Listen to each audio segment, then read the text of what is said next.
Wycliffe Musalia Mudavadi Prime CS Kachel kod Jatend Migao mar Cooperative Wycliffe Ambetsa Oparanya e counties mamoko machalo Kenya madiere eni tim mare otele kod jalupne Kithure Kindiki CS Geoffrey Ruku Kachel kod biro Moses Kuria limbe mane jatend piny otimo e gwenge ma Kenya madiere en gima koro kelo piny mathoth malodwoko ni dibed ni en achiel kuom jok ma sani kuri tiyogo mar temo yweyo Kenya madiere ne loch mar William Ruto koso nang'o e gwenge ma Coast kocha eni Ali Hassan Joho kachel kod Amason Kingi neno ka gima osebedo katiyo kanyakla kaka yo makende mar dino agenda mar two-term mar William Ruto ne gwenge mag Coast kono mani nyocha onyiedhore lela e kinde mane jotelo mag Coast region kono Musainya ne obago nyasi mar nyuol mar Jakom Raila Odinga mar 81 nyasi mabene ne iwacho ni ne en nyasi mane nitie kod kite moro mar siasa mar ng'isa achiel mar jumuiya ya Pwani kaka yo makede mar biro campaign mar migosi William Ruto. Jonon weche mag siasa bende wacho ni kata mana Kaluo okowe oko to gituomo matut to Kaluo gino kenge mage ma bende okao. Kata kamano iwacho ni kata mana yiero madundo manyotim dun bura mar UDA no siro jachung mag ODM yiero mar Ogunja kanyakla kod bende yiero mar Kasipul ka bende yiero mar kor gwenge manyotim kod UDA e gwenge mag Nyanza to chal ka gima ondemdem to chal ka gima UDA kokalo kuom gima oboke ni ondiko nyalo biro weyo Kaluo ne ODM kaka simbagi mar siasa kaka yo makende mar loro ombulu kono ne ng'ata. Ma timore ka jatend piny Kenya bende go kwano mar Kenya madiere ochako kowe kanyo ka iwacho ni nyocha ogo kambi kono kanyoro nen e gwenge mag Laikipia ya uchiro manyien Rumuruti kanyo tene kod Governor Joshua Irungu tene kanyo kod mijumbe ma Laikipia East Mwangi Kiunjuri Washira Kirani Laikipia West Sara Korere Laikipia North kod Woman Rep Jen Kagiri kaka yo makende matemo sudo tiende e Kenya madiere kono. E ite mar aberio Chicken Gate Scandal ne ochako tuoto Ahmed Isaka San jakoma chon mar IBC mabende ogwel kaka jang'ad bura do mar ywagro kata Court of Appeal. Judicial Service Commission ne dhi nyime kod dayo dho joma ne oro kwayo kendo ma osedier tinende achiel kuomgi en jakom mar IPOA masani ma en okil Ahmed Isaka Hassan. Ler mar wach ni oboke ni nyakwara Mugajwang ni to bende ne chamo nyagweno mar Chicken Gate Scandal cha oyo no tuo dhoge kama tuo ite maro chioka kaka sikunde tiyo gi wach mar uniform mar koto jonyuol. How schools use uniforms to rip off parents. Ma wach mani oboke ni ite maro chiko kayo wacho ni sikunde moko go matek ahinya ni onge wach mar twang'o nanga mar uniform ne jacharan machigni kodi nitie mana duke moko moyiedhi ming'isi ni kanye manyaka nyewe uniform gi sikunde moko to kedhi tiro ka nengo ni malondi dibed ni sikunde moko chiemo gi jo duke mag uniforms gi koso nang'o. Ma gima koro riwruok mano mag jonyuol sani koro goye nduru ka gidwa ni sirikal okonygi anena. Wach mar fleece jacket ni owachni gi wachni Kisumu kae me wacho ni gini koro odwa kawe namba. Jonyuol moko ywak ni nitie jopuonj moko ma olokore uso uniform e school compound in Kisumu, parents allege that some teachers were selling uniforms within school compounds. They claimed they were offering subsidized prices, said one parent. The market surveys by the Standard revealed that on average, a shirt costs about 300 to 450 in open market. To kidhi school, siling 700 gi wiye kanyo. Koro Dr. Ivo Bara gi mjumbe ma Kibra une komiti mar somo ng'ieuru wachni mondo konye jonyuol piny tek ni oridore kendo ng'akore.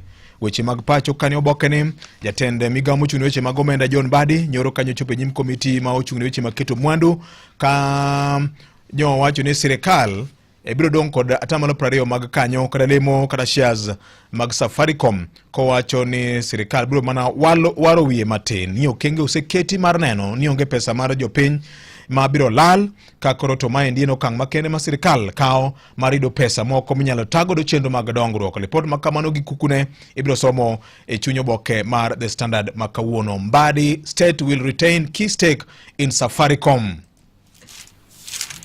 Mwasetelo e yango ni weche mowuok e oboke e Radio Ramogi kar chuny jaluo. Lidha nyakwara Mogajwang' modong' inyalo somo kendi ni wuon daher mar ng'isi ni tielo makama osir maber ahinya kibedo mariek ahinya gi bengi mar Coop kitiyo kod kadi mopogore opogore mag Coop Bank nyakwara Mogi yore mag nyiewo mwandu, idwa logo mo, idwa timo shopping e supermarket, kamoro amora ma intiere obedo ni mayot ahinya. Nambani mar siri cha ema ok imi ng'ata ng'ata nikech kichiwe to mano koro chal ka gima koro yawo soko huru to ok dang' bed maber ahinya. Akwayo mana ni beda motang' kinde ka kinde nikech Coop Bank okelo ni yot matimo kamano. Beda mariek nyakwara Mogajwang'. Wan kanyo kod kuonde miuse yedhe, otende, kuonde mag gago, petrol stations, supermarkets. Mago te nyalo tiyo kod kadi mari mar Coop Bank.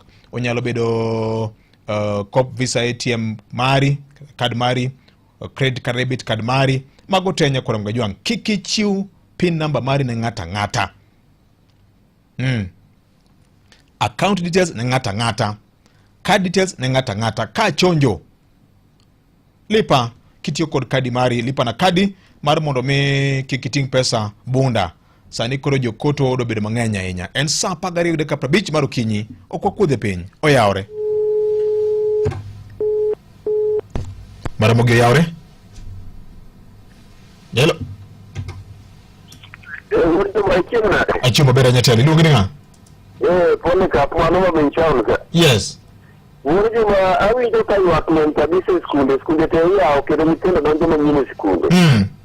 Ywak nitiere ni buge ma nyithindo gidhi puonjgo. Dobe ni sirikal nokoikore wach mar nyithindo wiko sonang'o nikech ywak nitie mang'eny kabisa. Koso nyithindo gidhi mana tugo e skunde ma gidhigi ki okrujo ok gibede. Mar ariyo, awinjo ka joma ni puonjo joma ni puonjo jamani ema bei kaendi.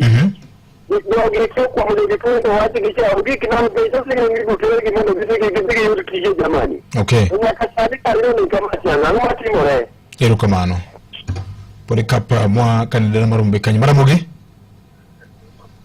Oyawre. Hello. Victor yawre. Oyawre machigni? Mai wuoyo gi Ben Jabul mar Wikoteng. Ben machigni? Victor, janyuol to ywak. Janyuol ywak sana kama janyuol moko katero nyithindo e skul. Ywak ni skunde omedo negi bech uniform kae ma winjo ka janyuol ywak seriously. Koro sirikal onego time gimoro e wach uniform mar skul Victor. Okay, erokamano ya wach uniform ni oboke ni omule ahinya jonyuol ywak okoyot. Uniform kende ka kao pesa mathoth. Oyawre. Maramogi oyawre. Makadi mayawre. Oyawre machigni?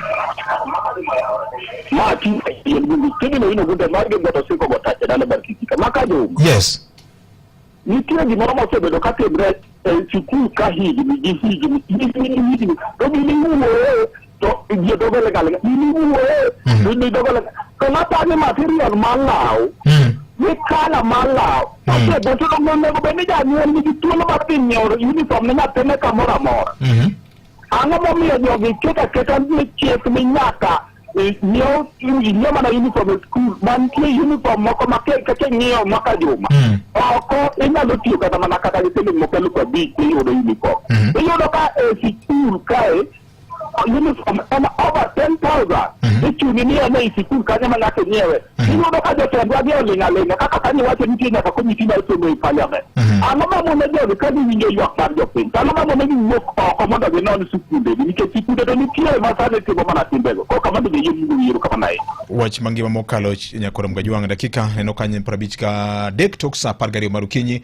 Daher mar ng'isi ni Sanlam Alliance sani koro joriwre kanyakla. Ote maber ahinya en Sanlam kanyakla kod Alliance gin kembe ariyo ma bende nyingegi osebedo ka olak kuom higni ma lawo na 240 duto sani koro biro gi lony mojiwore kanyakla mar chopo dwachi e yo mowinjore. Koro iluonge ni Sanlam Alliance. Karibu Sanlam Alliance, ni mar sani koro jiwore mokalo. Sani koro lak nyaka pinje ma oheo 26 mag Afrika gidwaro makende ma chopo dwachi. Daer mar ng'isi ni karibu Sanlam Alliance. 53 tok sa 12 wayudo ote nyakwara mgojwang'.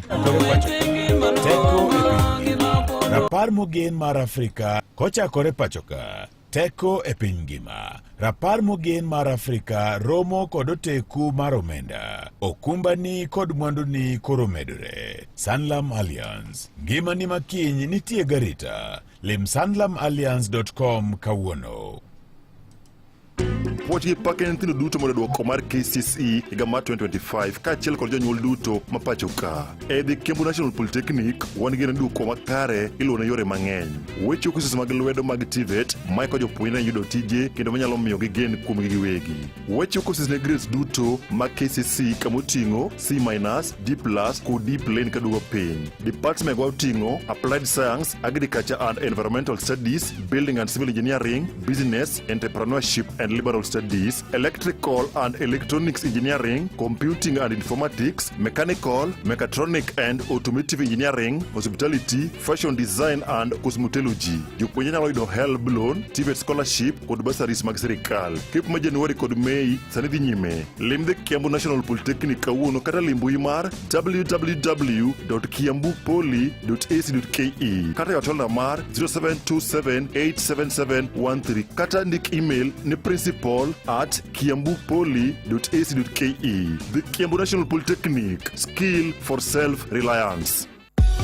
Hotpoint ni kod offer maber ne in e kinde ni mar nyasi. En thuolo mari mar dream big, win bigger. Bedo jaloch maduong'. Yud mwandu gi nengo moluar nyaka tamalo 50 ne mwandu mabeyo mowuok Hisense, Black & Decker, Simfa, DeLonghi, Kenwood, Brown, NutriCook, NutriBullet, Bosch kod Von. Sasa minyiepo ibiro yudo thuolo mar loyo mich modhuro. Chenro mar Save Now, Buy Later benitiere. Nyiew mwandu kowuok e duke wa mantie Nairobi, Kisumu, Mombasa, Eldoret kata nyiep kokalo e mbui. Yier Hotpoint kawuono. Opuothgi gi BCLB number 0000312.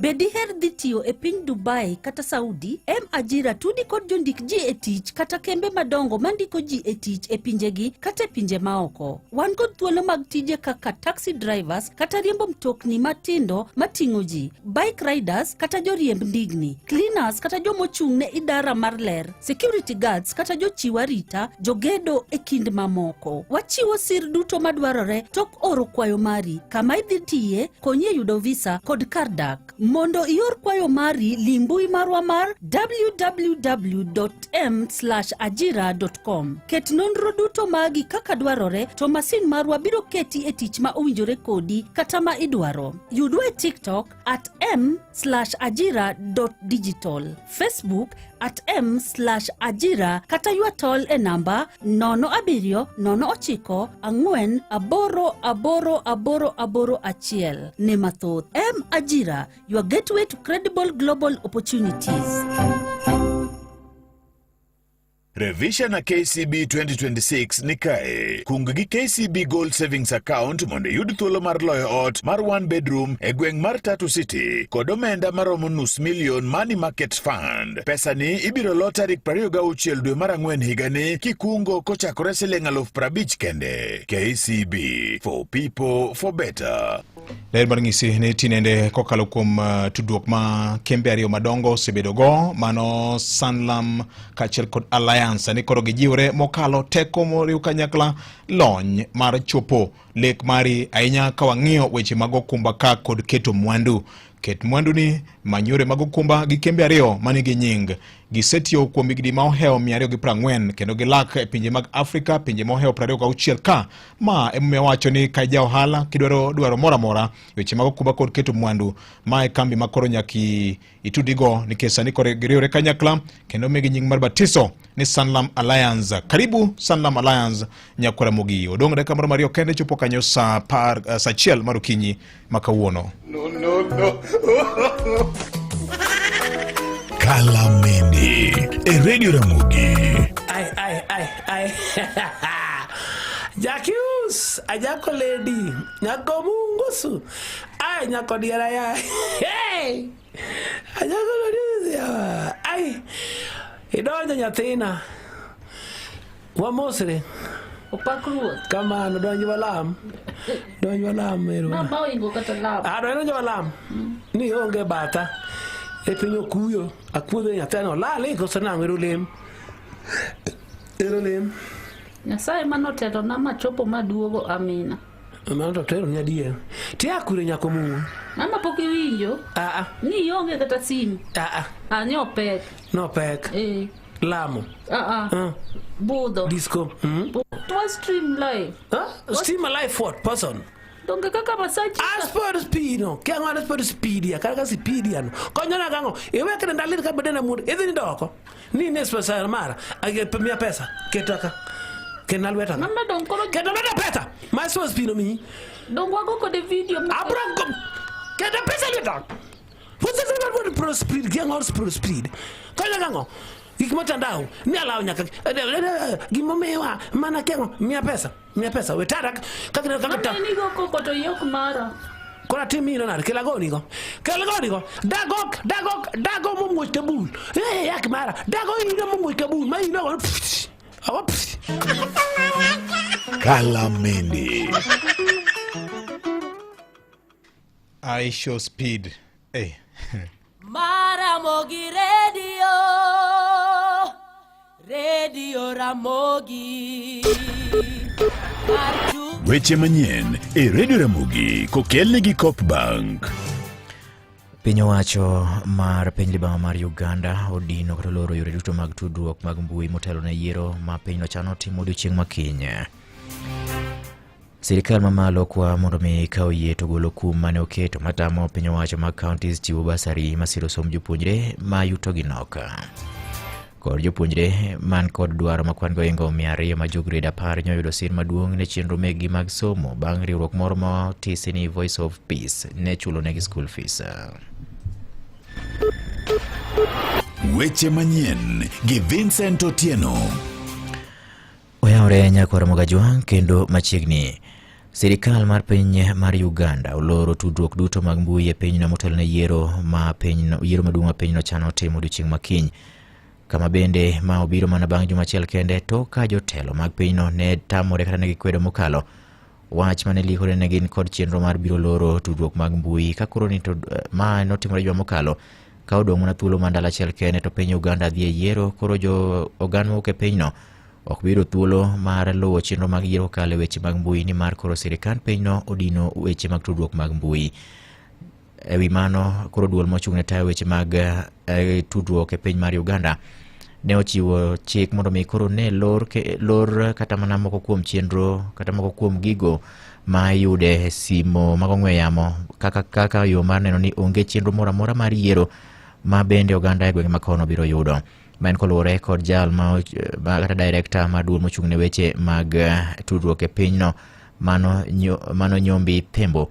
Bende ne owacho ni okang' makamano en mar neno ni weche mag arita obedo makare kendo onge chochni moro amora ma obedo kutenre kod kaka duoko mag yiero no biro timore e yiero maduong' mar piny Uganda ma timore odiechieng' makiny. The Electoral Commission, led by Justice Simon Mugenyi Byabakama, has managed the affairs of the commission in a manner that strongly suggests that he is a puppet of the ruling elite.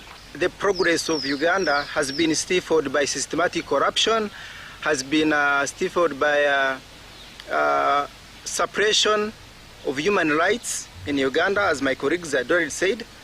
There is no freedom simply because he has had to do with limits or do with things that will keep him in power for all this time. Weche moko nyakwara mogi en ni MCA Masia Township James Obiero Tare okwayo sirikal mamalo mondo mi koro chako parane kendo koluwore kod okang' mane okawo mar tamo piny owacho mag counties chiwo basaris ka bende owacho ni jopuonjre mathoth man kod dwaro kidek weyo sikul nikech onge mar school fees. Owacho ni chung' ma sirikal mamalo ne ochuo godo counties ne chiwo basaris koro tuyo lwete jokanyo mag od bura mag counties kata MCA ma kata obed ni koro oganda kata jonyuol mag nyithindogo temo timo limbe e apisegi mondo mi giyud konyruok, to ginyal koluwore ni gionge kod pesa ma ginyalo chwalo godo chenro machalo kamano. Jafwambo marwa George Amolo gi ler mathoth wach ni koke kaunti ma Siaya. Kano wuoyo kinde mano twag gi jopuonjre mochando madhi donjo e grade 10 e sikunde mopogore opogore, MCA ma Siaya Township Ward Migosi James Obiero Otare noywak ni kwan jopuonjre mochando sani thoth mokalo ka koro luwo ni basari mar kaunti nyalo konyo ka oyie mondo dhi nyime. Wan kod nyithindo ma join grade 10 kendo nyithindo mang'eny are disparate nikech sani kaunti government ok chiw basari kaluwore kod court ruling mabe pod wapasiwe mondo wanendo konyo nade wach mar basari kaka county government. Omiyo wakwayo sirkal ni gitem mondo gitim with speed mondo giwe mondo mi county government chiw basari kaka nyalre. Giyie mondo mi part of our budget wane kaka dwa kony go nyithindwa gi mondo nyithindo som maonge kod problem. Omiyo ka sirkal dwan mondo kony nyithindwa gi to release the basari fund mar county government mondo nyithindwa som. Migosi Otare wacho magi e sama kata kamano chiwore mar sero somb jopuonjre mochando mawuok e wardne ma Siaya Township kuno ka okwayo jotelo mamoko mondo bende som ranyisi no. Nyithindo 64 adhi chulo nigi fees mar first term e day school mondo mi gisom motegno. Machielo an kod nyathi achiel manyotimo maber ahinya Gage primary kendo nyo winjire kod joge to watere Mangu kama nyo luongeno kendo wa pray ka bet onego Thursday wasemeshwa no nyathino report Mangu. Gima da wach ni leaders no sani sama koro ni bende nene kaka ji nyalo konyo joma ok nyal. Kech nyithindo kalo te almost 90% magwa yo kalo kendo luongi skunde mopogore. Arwa kwan ng'ata man kod nyalo. To market elwet nyathi moro achiel mondo mi nyithindwa gi kik bed disparate no wan kod nyithindo mokalo koro ni mier. Magi owacho kamoko kuom jopuonjre manoyudo sir makamano to ok ne nyal pando mor margi. Kom nyinga iluonga ni Valeria Kinyo Tieno, asomi skul mar Lwala Kaur Primary and Junior School. Natimo penj mara ma grade 9 to kane duoko to nadhi rango skul moluonga to noluonga Sigoti Complex Girls to neonge kada dhi kocha. An kika chung kani agoero kamano jatelo marwa. Nyinga ni Francis Omondi, tawoki skul mara Gage. Natimo penj na mark Kisea igamno kalo. To na yudo mark 67 to koro nikech maonge pesa tere Mheshimiwa Otare oyeno bro tera Mangu. Koro an kuom gigo te anamor. Koro adwa mna awuo government ma Kenya gi support nyithindo maonge nyalo. Ka jonyuol bende kotelnegi gi Thomas Omondi bende oduoko mana erokamano makende. Mheshimiwa Obiero Otare osechung kodwa e wach nyithindo mang'eny. Osebedo kochung kodwa olalong ka nyithindo timo penj omiyo wa uniform moluonge skunde moko mopogre kaka boardings gi onyalo konyo gi kony moro mopogre, lakini moluonge day school omiyo wa uniform every year. Achung' e lo jonyuol mondo mi wago erokamano kuom gima Mheshimiwa osetimonwa nikech adiera ne nitie kama nohingo wan ok wanyal chope to kokalo kuom ng'uono ma Jehova oketo e chunyi omiyo koro wachopo kanyo. Koro sani morna no dhi chulo na ni nyathi si matamni ma ok anyal yudo. Ne Radio Ramogi e kaunti ma Siaya, an George Amolo. Komachielo en obila mawuok e sub-county ma Muhoroni e kaunti ma Kisumo timo nonro koluwore kod nek mar jago moro mane en jakwath e gwenge ma Chemelil. Maringrene ne oyudi ka ojwang' e yawo moro matany e gwenge ma kono. Koluwore kod lipot mar obila en ni ringre mar jagono ma jahigni 33 ma nyinge Dalmas Ochieng' wachore ni ne oyudi odiochieng' manyoro ka ojwang' e yawo matany no. Apisa mag obila nyochopo kanyo ma ogolo ringre no e yawo no. Kata kamano lipot mar obila yango ni yango ni ringre no ne onge kod rinyruok moro amora mak mana ni remo ema ne oyudi kawuok e ume kod dhoge. Kata kamano obila bende ne owacho ni onge hinyruok moro amora ka ringre no ne gigolo ma ochuo tere kar kano ringre ma jomotho ma otho funeral home motelo ne timone bero. Apisa mag obila ne oyango ni jago ma owito ngimane no ne ondika ka jakwath e gweng' ma Kachieng' mayudore Chemelil. Kata kamano ne olal chieng' Jumapil ma koro ringre ne manoduogo rodhno godo ka leo e pi kata yawo moro matany kama osebedo ka omiye jamni ma okwayo go pi. Weche moko nyakora mogi en ni jopuonjre man kod dwaro ma kwan go ingo 200 ma jo grade 10 nyoyudo sir maduong' e chenro mar somo margi bang' ka riwruok moro ma ok mar piny owacho ma otisi ni The Voice of Peace ne chulo negi school fees. Jopuonjre go mawuok e gweng' mopogore opogore bende ne oyier kokalo kuom ruodhi magi kachiel kod jolup mag ruodhi mawuok e gwenge magi wuoke kama bende mago mochando ahinya ema nokete lai manyime kotenore kod chenro machalo kamano. Kane oloso e kinde ma nyochiwo chek mar omenda go e chiro marodi Coordinator mar riwruogno mano Johannes Akula ne owacho ni gima kamano ne gichako koluwore kod kwan man malo mag jopuonjre mane weyo sikul nikech onge mar school fees. And pastor and the patron mar the Voice of Peace and Family Life Reconciliation and a department mar education kendo wakonyo nyithindo waterogi e skunde maginyalo yude konyruok mag sirikal kendo mosekalo lweta gin ji moinga 9,000 moko watere government TVETs moko watere secondary schools kendo the parent only supports the feeding program mar nyathi kendo gisomo maber skunde mag 7th day magitiek maber omiyo kikikwam gi nyathi dala Nyasaye oyie mondo ma obed yor yalo ma wanyalo medo terogo ote ka wachung' godo kendo wamulogo chuny oganda. Wacha manyosi lwedo kod jakwath Samuel Okoth bende nyotielo wach mar kwe gi dongruok kama ne owacho ni bedo negi matek mondo migi yal injili mar kwe ka jonyuol to kwame dhoot gi nyithindo nikech onge mar school fees. Jonyuol manyo nyithindegi yudo basarigo nyiso mor margi e yo machalo kama. An gi nyinga giluonga Joseph Aoko awuod Kanyaraka atimo ne Nyasero kamano ahinya kuom mono maduong' otimona nyaka samoro osekodine kaka an anwang'o scholarship nyathina dhi somo gi matin mana aore mnagodo makende goganda tadwoko ne Nyasero kamano nikech an gi nyithindo chiegni 3 ma be nyithind kiemo kariyo to kod nyathina biro achiel koro asetemo madier kamano achope ka ne pastor coordinator Kula kod pastor Samuel Okoth to samoro nyathina dipo ne prole dhoot ka akwayo jowa ma bende wigi nyalo chalo gi jaduong' Akula Nyasaye moro medgi kinda to gi chuny machalo gi mantie koni. An nyinga Walter Odhiambo Pala ai sub county mar Angwe Kagan location maduong' nagoyo erokamano ne jofo kuom konyowa mar kawo nyithindo ma samoro jonyuolgi ne ok nyalo mondo mi nyithindgi odhi sikul. Ne gikawo migawoni ma gikawonwa nyithindo mondo mi wakaw wateri sikul mane ok gigombo mondo nyathi obed dala ma ok osomo. Wan kaka jonyuol ne gimiwa mana migawo mana mar ng'iewo ne nyithindo gik ma nyithindo nyalo donjogo e yor fee ne giyie mondo mi gikonywa. Jodalawa gini pek to kwayudo kar konyruok kik wabed gi weche moko machien watimuru mondo mi wachopuru. Organization ni otimona hono. Nyakwar Mogajwang' weche gimedo biro ni kamoro moro maintie kokale nyakalondo mari mihero maramogi. Imedo winjo weche manyien gi Vincent Otieno. Jolupo mawuok e kaunti ma Migori ywak mokalo wi buya mar Anyuongi ma bende odino nam e dho wath ma Luanda Aneko kaachiel kod dho wath ma Angweno maduto yudore e alwora ma nam Lolwe ka koro gidwaro mondo sirikal odonjre e wachno. Jakom mar dho wedhe kaunti ma Migori Mark Maloba ne owacho ni dho wedhe buora ma yudore e gwenge ma kono ok nyal dhiye nikech Anyuongi odino ma koro jolupo neno matek ka gidwa donjo e nam. Jafwambo mar kaunti ma Migori Jo Juma giler mathoth e wachni.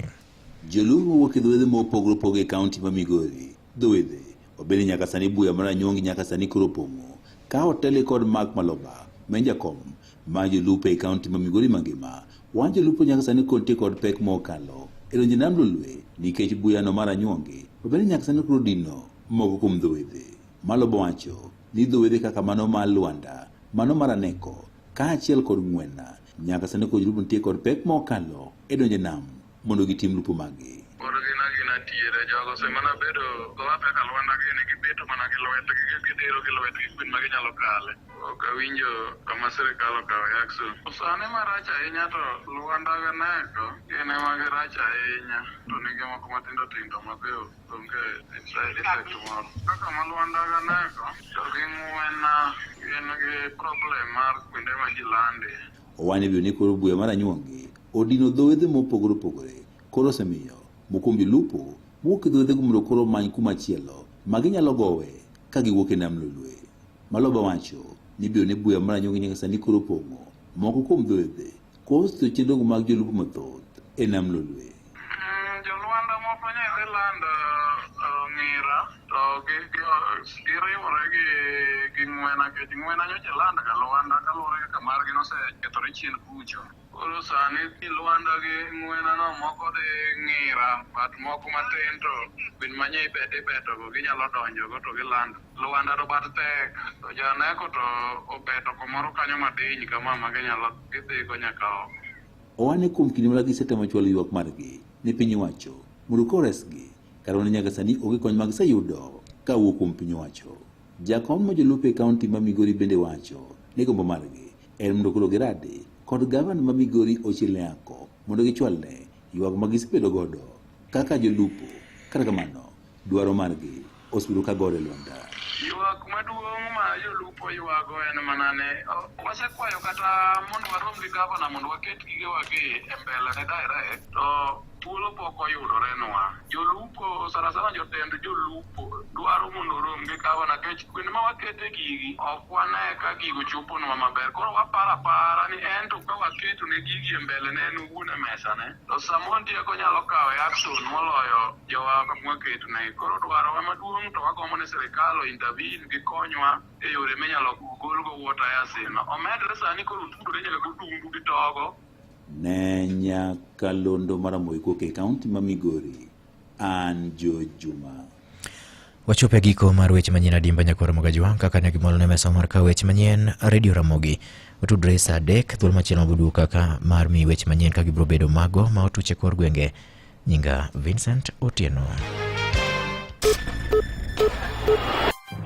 Mago ne weche manyien e Radio Ramogi kano kelni gi Coop Bank. Chul school fees e yo mayot kitiyo gi M-Pesa Paybill 4002222. Be idwaro omenda mar loyo dwachi e yo mapiyo? Yud hola mar mobile loan sano kidiyo *667#. Coop app kata Year app michiwo nyaka $1 million ne customers maloko hala kod $500,000 ne customers mondiki. Yud ber kitimo shopping gi Coop ATM card mari kod yudo Coop Pay Prepay Card ne nyathini. Keto omenda kitiyo gi Monet mami nyalo ng'eyo kaka itiyo go omendani. Ober kendo en kod arita makare. Coop Bank, we are you.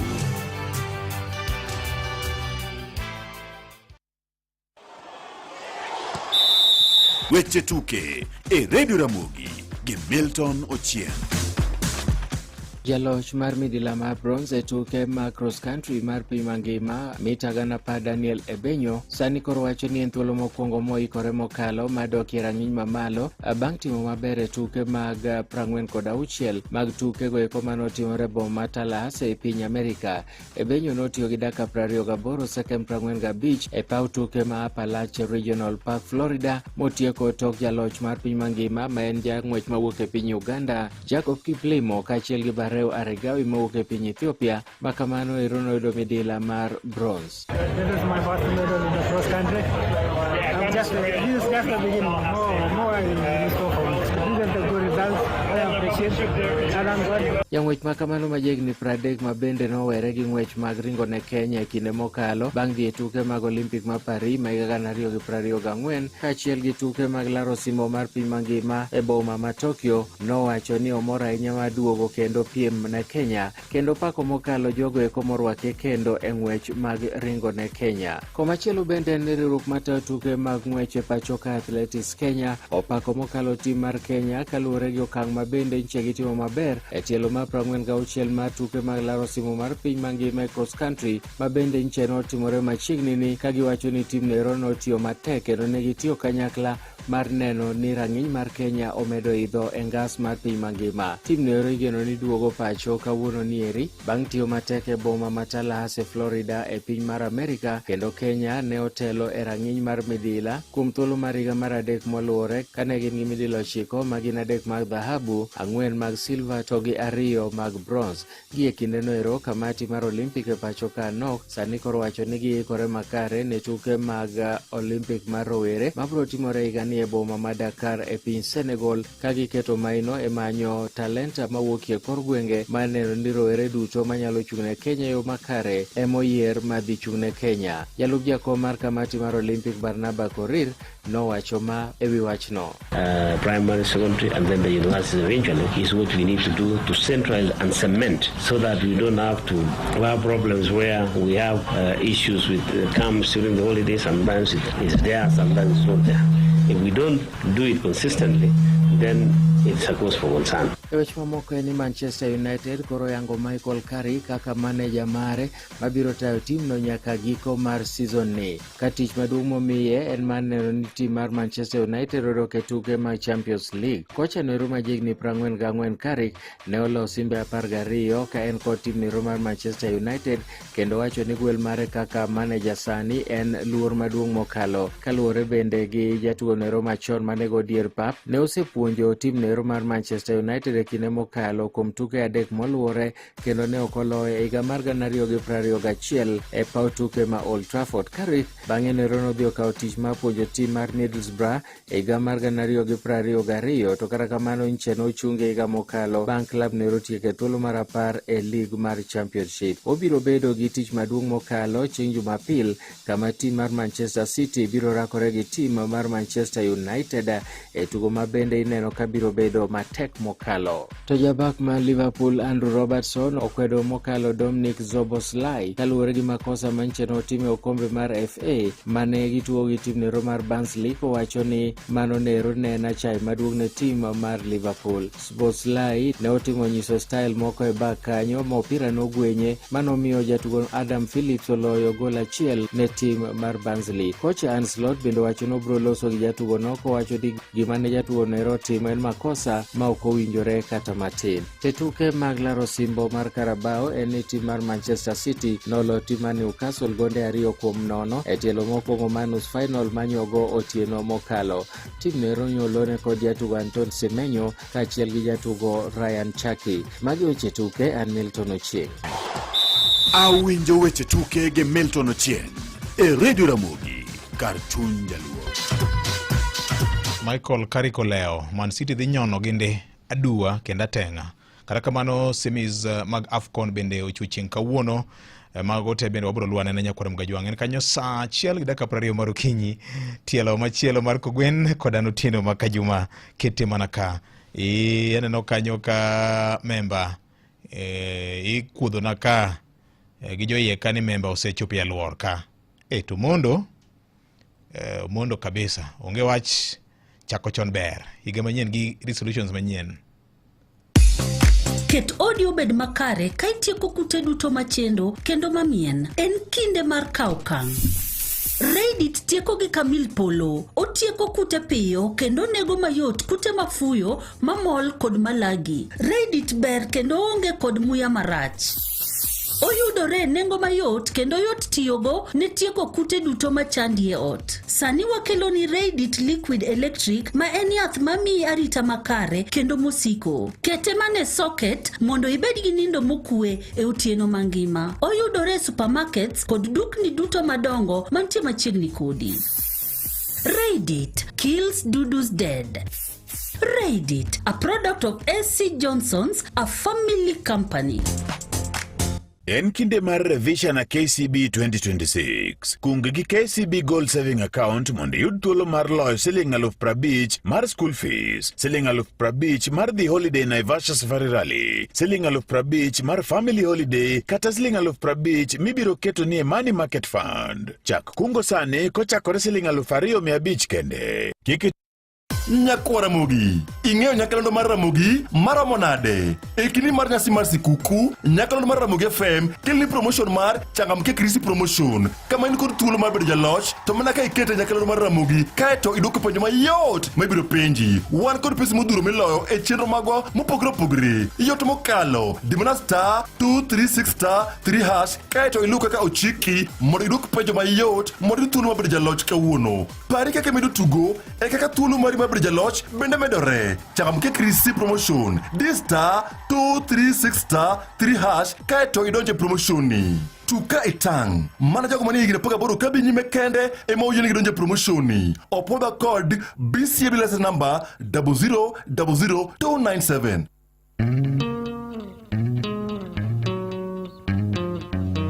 Sani koro ya account obedo mayot mokalo kokalo kuom chenro mokelo kanyo kod bengi mar NCBA. Download app mar NCBA Now app ne mabro konyi, nyalo yawe onge wach mar jaso form, onge wach mar riedo e line ni dhi e bank, simbino kende nyalo yawe sasa midwa ni yawe. To kendo chenro mag bengi duto te kama oting'o oro pesa, yudo pesa, chulo gope, kawo nyaka hola, kungo, keto mwandu, mago te timore mana kokalo kuom chenro mokeno kanyo kod bengi mar NCBA gi app miluongo ni NCBA Now app.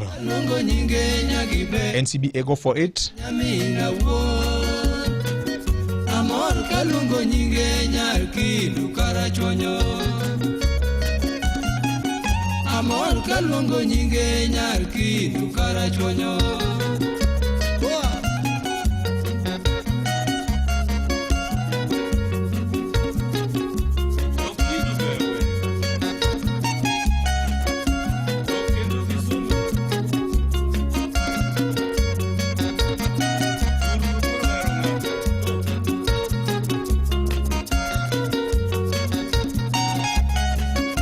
adhi mwalo kamoro kata romo gi jagoro maduong' mar Kupet Akelo Kamisori.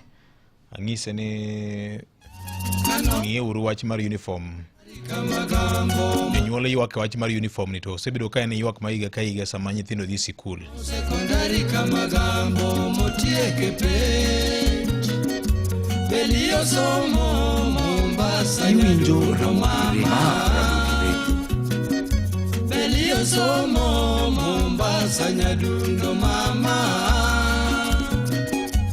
Kochako puonjne sikul wagwe to nyithindo pako. Kochako puonjne sikul wagwe to nyithindo pako. Ochiao puonje ma nyithindo yie kod chikege. Ochiao puonje ma nyithindo yie kod chikege. Belidhu maniba makiwinjo. Belidhu maniba makiwinjo nyadundo. Kanyako somo gima bera ahinya nyangalori nyakindu. Kanyako somo gima bera ahinya nyangalori nyakindu. Joma dhiyo Nairobi boro dhi mos na Beldina. Joma dhiyo Nairobi boro dhi mos na Beldina. Jokilo duto apako ika wapo inyagawo. Jokilo duto apako ika wapo inyagawo. Kumrako elo taworo ialis wapo inyagawo. Kumrako elo taworo ialis wapo inyagawo. Edala unyakindu anyago wadagi mitimu jopako. Edala unyakindu anyago wadagi mitimu jopako. Edala uanyango nyadundo rienyo wadakati chungsuna. Edala uanyango nyadundo rienyo wadakati chungsuna. Rienyo wadakati chumbita. Rienyo wadakati chumbita.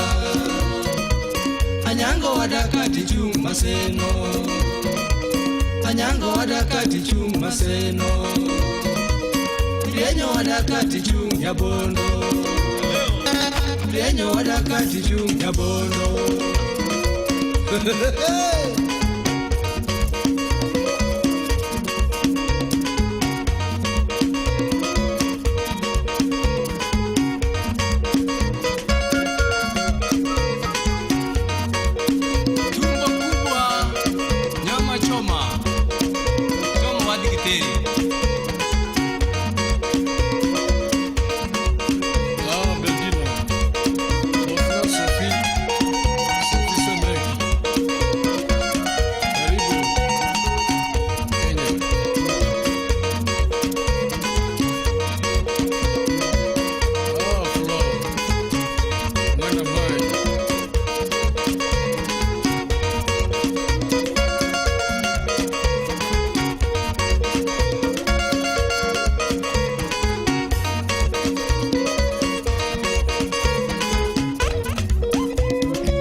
Kanyo ka weche thoth kaneno ka memba osechopo ka kendo en kinde mowinjore malgo kode mbaka nyakwara Mogajwang kaka ne wasesingo en kanyo saa 1:29 erokamano nya Johana Odhiambo.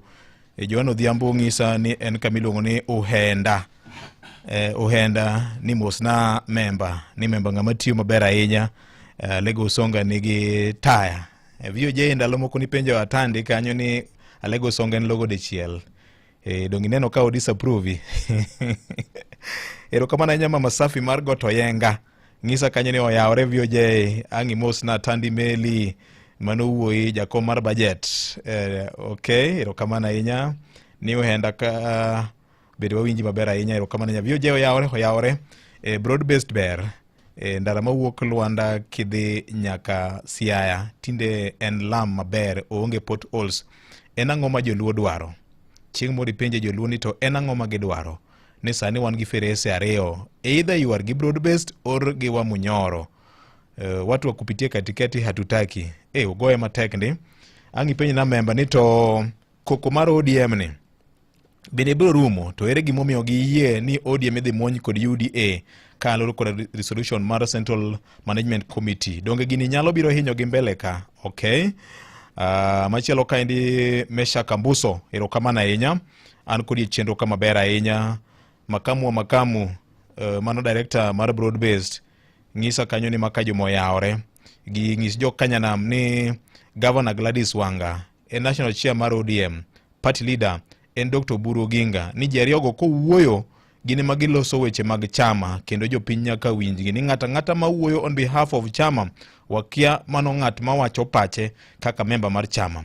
Machielo ka endi tiwacho ni piny luo omitni nikech broad base ni. Okay. Machielo ka endi bende iluongo ni Watchtower Wood Baragulu. Ngisa kanyo ni en piny Qatar, ni most na member ni en gi paro mane gi jo Kenya modak e diaspora moloyo to mawuok Alega Usonga constituency. Kiwacho kanyo ni nitie gimiluongo ni diaspora remittances ma bende konyo e dongruok mar piny Kenya ka. Kata kamano iwacho ni ber ahinya. Okay, ng'ato penja ka ni penjna Mheshimiwa Murita ni en ang'o ma Ndindi Nyoro timo Kiharu ma ok nyal timore Alega Usonga. En strategy mane ma en go mar bero weche mag somo. Okay. Moro ka endi bende wacho ni member yaore. Happy New Year. Happy New Year. Wach madalo. Dalo ber. Adwa ni kawuni bede koni mondo kamera ni umaki maber ahinya. Membe ng'eni ja sport kendo otugo ne Bunge FC. Kawuna neno korwako gima luongo ni Sports Regalia. Yes. Hero kamano. I need this. You need that one. Very good. Hero kamano ahinya.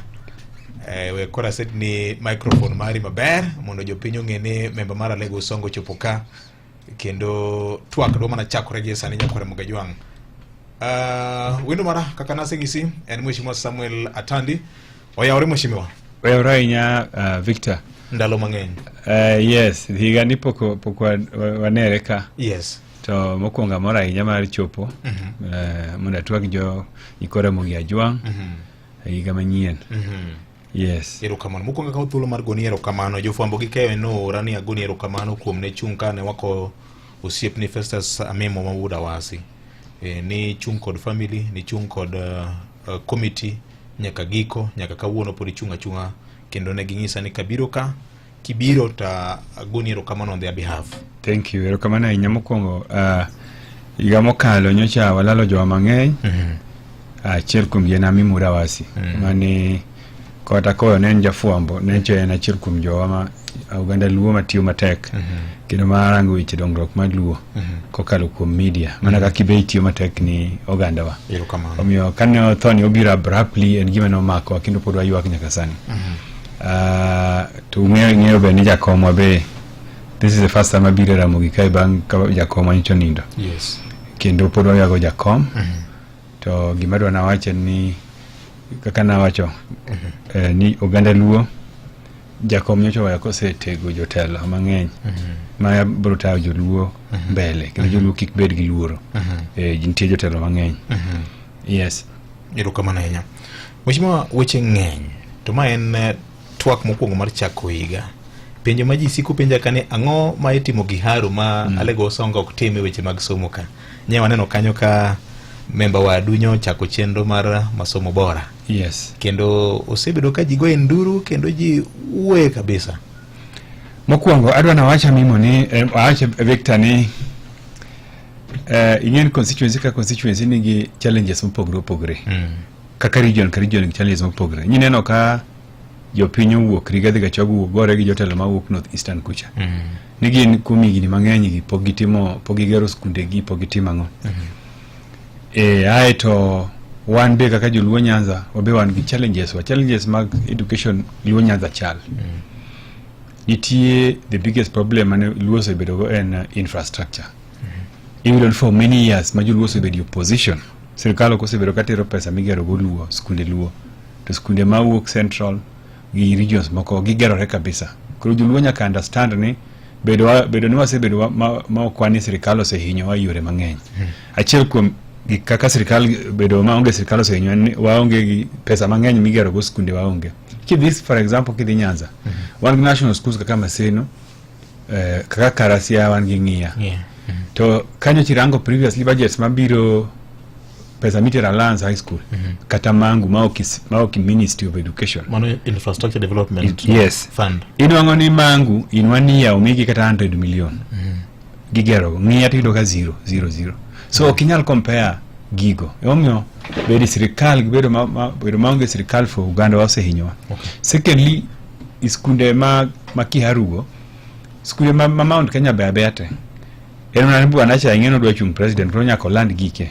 To wajumbe ma kidhi iwuotho Mount Kenya region dhi kata Madhioya, idhi kata mana Kiambuka, Gatundu, Gris, skunde go beate kich.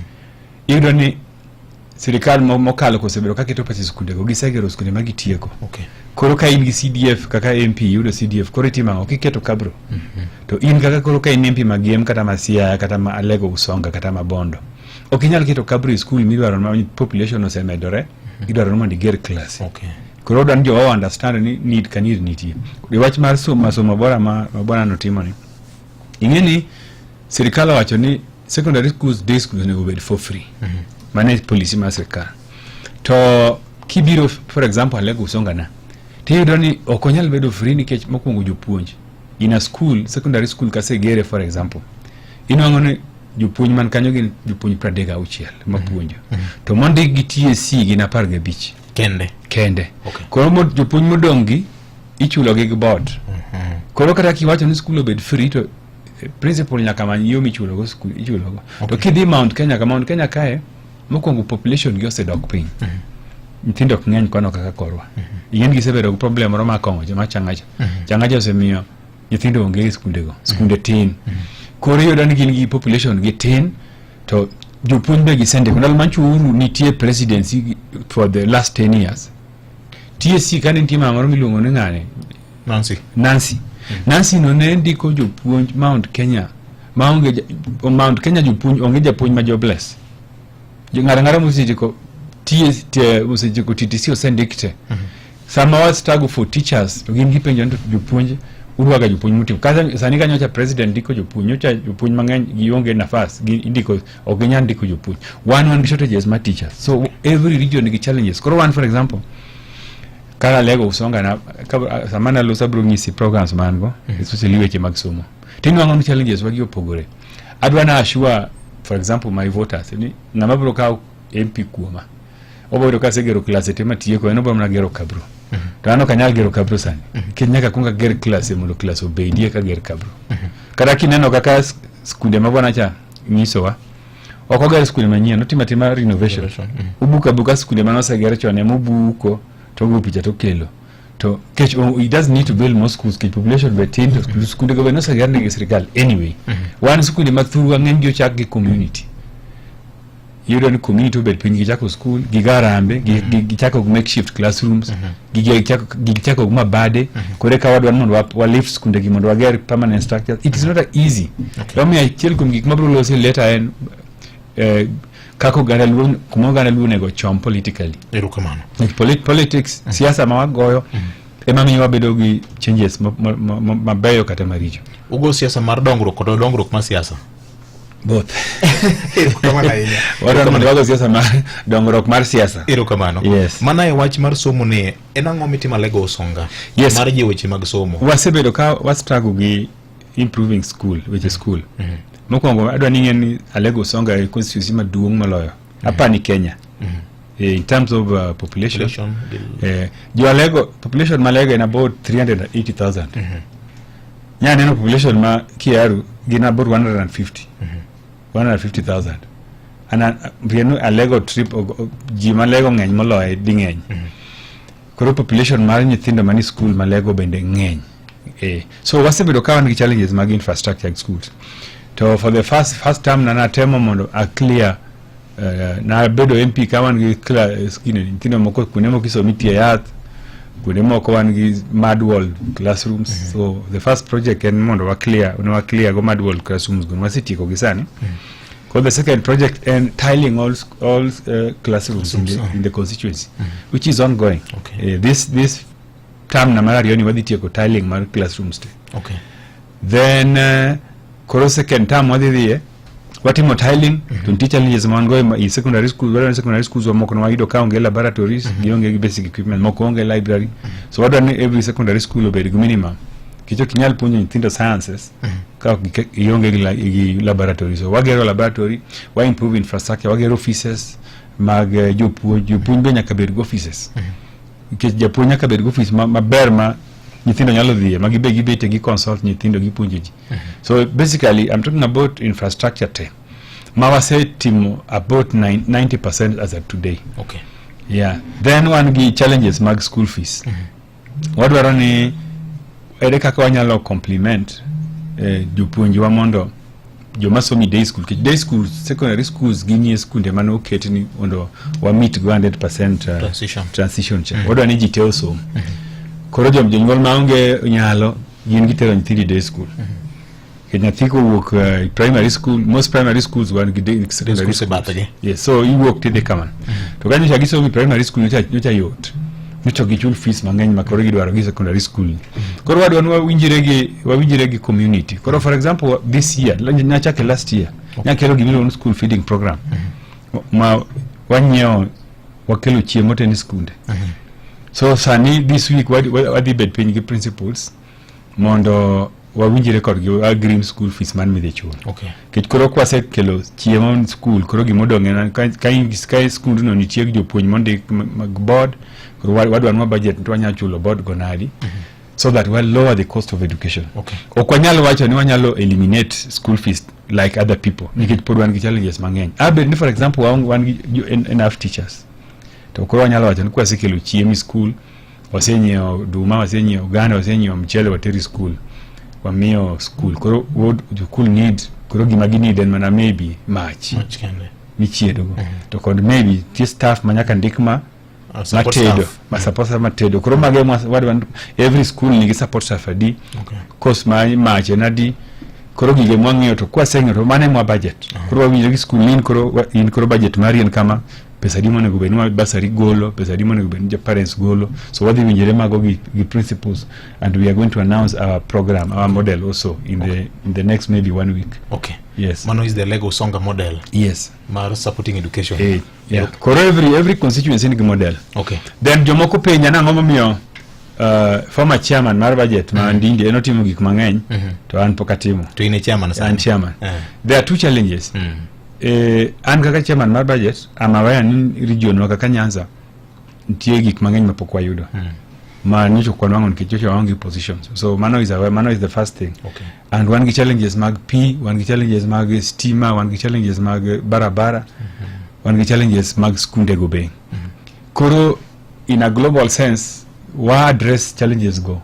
Okay. Nicho watemo address gimang'eny budget mokwongo. Budget ma setima ni mana chiel. Bwana cha notu budget za dek kapoko gole. So budget achiel manyo matimo nyuma bed piny gi jotend wate kaka sebedo kawacho.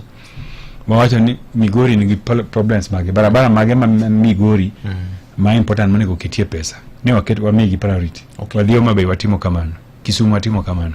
Itie for example Kisumu problem mancha ntie stall projects mang'eny. Tie barabara mang'eny madongo manose chak mancha puro chu. Koro wamiyo mago priority. Wamigi enough money mondo barabara go move. Then of course untimo wachako. Kidhi Kisumu nitie issues mag irrigation and flooding. Sana Nyando. Nitie dikes Nyando manyocho wami priority wakete pesa. Mondo watem go flooding. Nyocha wadwa address this issue mar kuruso in dam. To ne wafwenyo ni gino dwara very big budget to jomoko be no the court to nitie compensation. So when we elect president is going to look for your China mondo time. Okay. So it's through PP koso. PP ok nyal timre en wafwenyo ni PP ok nyal timre i water. Okay. Water en basic need, en gimi japiny. Investors mang'eny madwa keto pesa that project ging'iyo returns of gibiyudo. Nikech adier jopiny onego mi people free. So we are looking for loan ma wadwa ni jo China obiyo kaw mondo tim nago project. Okay. It's going to be big. So nyuchwa wa manage koro project no pod ochung' matin gi issues mag court. That's why I try to put money there about 2 billion. To kani what discuss gi stakeholders samani watimo budget process. it will not be enough. Okay. So wakete on the side, but there's a negotiation like China to come and take it over.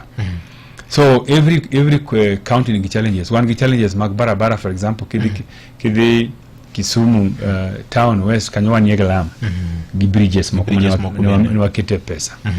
Then so every county wa approach gini globally ni an chairman mar budget for the whole country, but an region ma ai. Okay.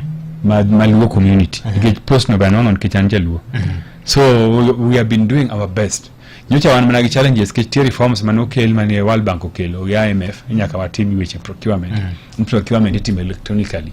EGP no koro EGP no nchwa temo implement. Nikech en ga advantages mang'eny. Ki timo electronically tingen jo apply for kind barabara kanche wan barabara mawuok Bondo bypass. Modo an mondo wa connect go major what I open up go Bondo be town maduong. You don't need contractors applied apply for that road itime electronically. Okay. Koro anya neno jomotenda ngato wacho mang'eny ngato wacho matin koro wadhi the list. So it's going to save the government. I mean, IMF can push that thing. Tani so beyond badeni beyond the implementation mutual or delay matin. Kone wa negotiate gimbadi mwa the president or exempt wa barabara obede exempted from this thing. Okay. So barabara want to say team annual procurement and apparently in the month of February kai wadi bedo kumalichi kabisa nkichi awards with the team. So you go be ground immediately. So we have already put enough money in those roads. So wadi team wadi across the Nyanza we president dibiro Nyanza mangenyi ndo commission projects wago. So one road network no nchwa one in one hands nikichingeni infrastructure ma roads. Ki open up a region give through proper road network kinyalo kelo development region. The other problem on again electricity. Two fronts. The first one is transmission. You don't need Nyanza transmission lines maluo Nyanza. Nyenyi yo top. Ido gara kako tuchweto stima lal kunde. So ya mokende miyo stima lal. Ya mokende. So one with that front and already Mwanda is negotiating gijo India. India Investment Bank nyocho se biro kendo very soon gidi tieko that project model. Gid overhaul the transmission lines tema Nyanza. Then of course one now what we call terrastima in the villages. Last mile connectivity. Last mile connectivity is doing very well. Yeah, for example, one get enough budget. Mawamio every county in Nyanza. Okay. County Manyanza they didn't have a budget before. You don't, for example, Siaya one about 2.6 billion. Last mile connectivity. Okay. Yeah. Homa Bay happening about 2.2 billion. Every county in Nyanza nchwamio priority wake on gimo money. Okay. So these are some of the things mwati mwad. But other than that, nchwamio wandai about another 8 billion. Manotim affirmative action. Okay. This is money mwami as many sama energy. Oneno kundemo se hinyara hinya. What target not what 10% more Nyanza. I hope he's doing the same. Mono oyer kunde Nyanza moneno ginene. Mose dongchin maonge sitima. Yeah, to omegi extra other than pesa mantie manu wakitocha. So we are looking at issues go one which mag P adwa ngisi for example ni like I told you challenges magwa kaka joluo pogrega other regions. To joluo should understand ni pero no se bedo kawa nuoko se mi wami so many things. Mount Kenya kai ngene onge problem happy pimodho gin gifreji ni gigono se lost chon gi presidents gimono se bedo kanyogo. Gin gitu gimodho maler gin gionge gi tuoche kaka cholera kiango these things were done but now that one gina fast what we are doing them. Okay. Waketo gi plan kendo kuro gi mwadwaro en ni tie kaka big projects mwadwa timo kaka matimo Lego mar Boro Karemo water. Wagolo pi, odono gol pile Kanyaboli. Tenda no se land. Okay. And project mara about 1 billion. Odono gol pile Kanyaboli. Omanyo land nyoro kani. Yes. What treat pi mawango. Okay. Because borehole wasifanya ni borehole wakunya to get dry quickly. Because water table is very far. So it's not helping us. Borehole wanase kunyo kakama langa kuma it dried. So one pi so what wagolo pile Kanyaboli to treat. Tuwateru pigo takara kucha midi ketie processing treatment gine to capios chopo malo to pi care ni gravity okay. So it's going to start the engineer pi mang'eny. So those are infrastructure modwa timo for long term. Yeah, so that jowa chako modho pi maler So we will finish that one. Wabo identify another water body watimo the same. Ni dalo Uhuru Kenyatta nitiere project moro mane obiro launch sia kono mane bedo funded gi Africa Development Bank. Yes, machane mane golo pi riwayala. Yes. Game. Yes. A project no execution no kotim maber. Yeah, for example, ne ogiketo powering. Powering my project no was supposed to be electricity and generators. Generators are very, very expensive. So you know he in your project. Okay. Also, another problem a project when last mile connectivity, which was supposed to be done by the county government. County government has never put any money to do that. Okay. Because you don't work game bureau a place like Niato Choposia to you can tap that water. Because systems go no get marach. Okay. So it was a very good project, but it didn't take off well. But you was also president. We want to see how we can allocate some money on why enhance ago. So we are going to do with this budget model also. I'm going to ensure that we put money to enhance that project. Okay. To improve its capacity. That project is supposed to take water to Bondo also from a game. Yeah. So that is one. So infrastructure, national development in national infrastructure in Nyakatimbu national government. Okay. County government nyalo manatimo distribution. So but national government man gi pesa mang'eny gin magitimo man. In fact that is even their role in the constitution. Koro maen mana share mar joluo. Maen na share mar ng'ato. Yes. Wadwan mondo to also ing'en wadwa mondo wakel good governance. Telo maber. Ing'en ka for example kana wuon alego kanya timo gik madongo to aigno Bondo aigno game. So this is the same community.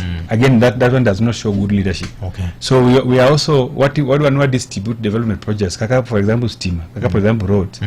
Kinano kaka we distribute roads network manyanza. Oka concentrate aleko kende. Concentrate aketo barabara Ugenya, aketo barabara game, aketo barabara Kisumu West, Kisumu West, Kamara Marabondo, Rarieda the same. So then Kibiro, for example, Kibiro Homa Bay, and list you will see.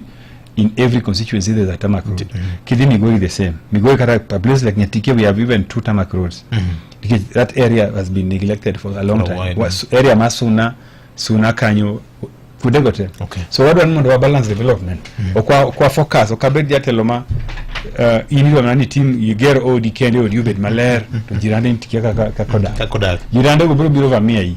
You wate ne okay iningi ngachanya kabeni lori kanyo kabeni ni chioma nganyo wa kaucho. So what one more balance omiyo karasa moroka kana no kajo piny puoyo ni mbunge makiaru noti mokare. But you see a position like chairman of budget it is for the whole country. Ineja toko ne piny Kenya. Sama winjoka sama jo Northeastern MPs nyocha nyiro na romogi MPs were ODM from across the country. Yes. We had a consultative meeting. To every MP Morobiro ngisi ni bwana Ankara aunge anything that is going on. Ngamone go make solution. Anune ga make solution. So I am supposed to address challenges mostly by the regions across the country. Nationally. And also this position is for ODM. First is ODM to serve ODM. And ODM is not a low party. ODM and party mar dite. So for example, kana also MPs move wajia ginisa ne area wanika po kwa timu wangango. We have been doing our best. Nyocha an garsen kucha Tana River County. Kundeka ODM strongholds. Adini yonisha ngumu challenges magima nguka monya kunyu. So we are serving the whole country. Ati on the whole country. Okay. But as I said, we take my eye my luo nyanza manyaka konga chakgo. Yes. And also adwa ngisi kitok ne jo moko to wiwil gi dala. Achako dala but ngeni we need to develop the country. Nego ager piny. Piny ki bedo gi global perspective mar development. Dega kinyalo bedo national leader. Okay. Ki bedo career inyeto.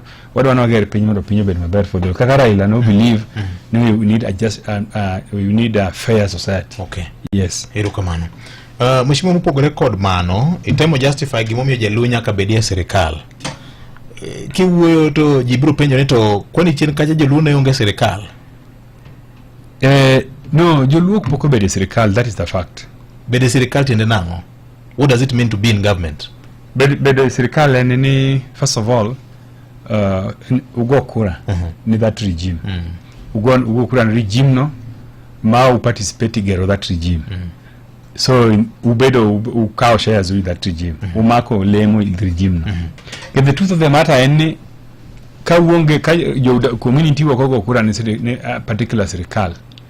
to sirikal bila timo gik moko kaka for the sake of by the way okikala kala kanyo to gitimo gima achiel to kada minister ka gimiyo appoint ng'atu to ng'ano onge cloud inyalo neno ka owalo gi ne ministers de onge gima ne ginyatimo ne gionge cloud kich boko ne gi sirikal ma gin kend gima ne gi okura kanyo to community te onge kura kanyo ineno kwa negotiate ma wadhi kanyo ka thura ila kino kar badonjo go force ma kuro anyalo anawuon kaka budget chairman anyalo keto tamak pradek guye Ilwo Nyanza in a one financial year kawa consult gimbadi it means one mistake ito ngama question wabe onge une mesa mito ke yes it wa keto to kwa sekero to president bonginwa ni unigwa keto president no ne mama achonwa ni nyene julu se chandre or reminder gapile ndi ungen julu se chandre ke true development karu okone marachi nywa keto so that's maneka ka serikali beti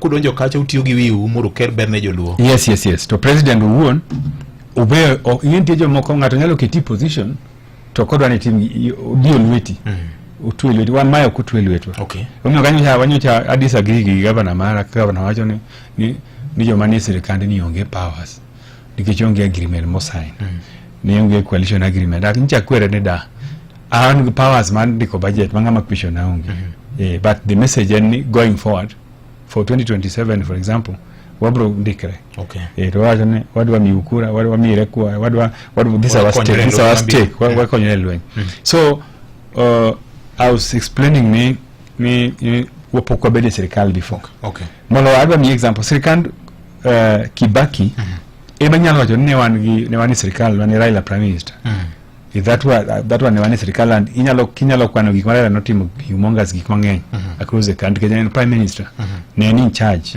of the Kenyan ministers mage to then kanyo cha serikali Raila no Raila prime minister uwuok uro bedo president ni aska onge anything serikali onge gimwa yudo one new position for 10 years 10 good years kanyo cha video bedo kore handshake no ne enni wakonye to bro mi loch maonge gimonge position momiwa onge development ma serious momiwa omik mana promises wabedo waloso committee kaka wajumbe wa negotiate go gi ngane gi matiangi gi nyiso an kendi ku project ka budget biro onge gimoket so we are so frustrated so 10 years clean into a new position nyicho wawe ngokoro ja kom den wango 2022 ja komo koyudo koro luckily through this arrangement manyo yudo through broad based we are now seeing things happening erokamano sa rio wadong daka maro mangwen kende maro kinyi makawuono en tielo ma bende wago embaka gi jaud bura ma Lego Songa jakom mar budget bunge kala kama daer mar ngisi ni tinende en gima bera ahinya ka yawo account kod bengi mar NCBA nikesa ni koro gi yawo lony manyien mar digital mami yot mar yawo kod gi account gimitimo en download app mar NCBA Now app inyalo oro pesa, inyalo yudo pesa, inyalo chulo gope, inyalo kao hola, inyalo keto mwandu, inyalo timo trade forex kind weche mamoko kata weche mag mutual funds kokalo kuom account mari Elith Luiti. Sasa midwaro timo kamano e yo mayot mana kod bengi mar NCBA. Wayudo ote yo machalo kama nyakwara mogi to adhi nyime gitwak. Yiero e kind arita kod dongruok yud gigi duto. Sanlam kod Alliance oriwore mar neno ni ngimani orit e yo makare. Yudo kumba ne ngimani, okumba mamoko kod riekni mag mwandu duto kamoro achiel. Tired of the old school way of opening a bank account? Say goodbye to long lines and endless paperwork.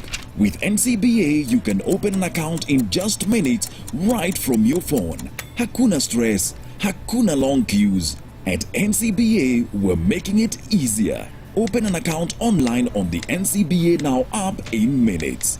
Download the NCBA Now app today to open an account, save and transact from anywhere at any time. Terms and conditions apply. NCBA Bank is regulated by the Central Bank of Kenya. NCBA. Go for it. Manokamano ya account bedo mayot ahinya kod bengi mar NCBA koro kaskori tim kinda ber kodgi nyakwara mungajwang NCBA Go for it. Wach mar dhi riedo ni ya account ni jazo form magu midhiero ma NCBA sani koro golo oko nikech gik moko sani koro gitimo e yor lony mar digital. Kumano ken kodgi dongri kodgi yud ber kodgi iluongo ni NCBA Bank. Wadongi daka moro mario kende to chopo kanyo saa 2 mar okinyi. Sa 2 mar okinyi wanayudo weche manyien e yo machuok mibiro somo kanyo kod Vincent Otieno. Nyakwara mga jwango dongo dakika 2 kende to wayudo weche manyien e yo machuok. Ka waduogo member bro pimonwane nani to e ODM ka weche osebedo ka mitni ni to ODM ochomo kanye. Ma wach mang'eny ni jowa mang'eny biro bedo kaluwo. Inyalo oro na ote mari bende achiel kachiel mar mondo mi wadhi nyime kod poro wach kanyakla e chenro mar Kogwen. Aneno kanyo ka sa oromo 2 wayudo weche manyien.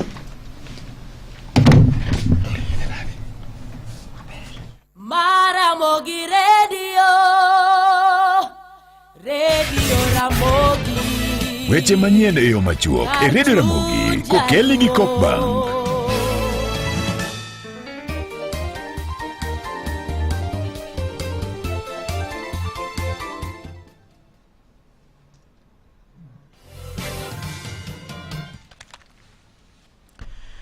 Oyaure Nyakwara mga jwango kendo machiegni sirikand piny Uganda oloro yore tudruok mag mbui motelo ne yiero maduong' mar pinyno matimore odiechieng' makiny ma obiro mana bang' juma achiel kende tok telo mar pinyno ne kwedo mokalo weche moko mane liekore ni ne gin kod chenro mar biro loro yore tudruok mag mbui e kinde yiero mar pinyno.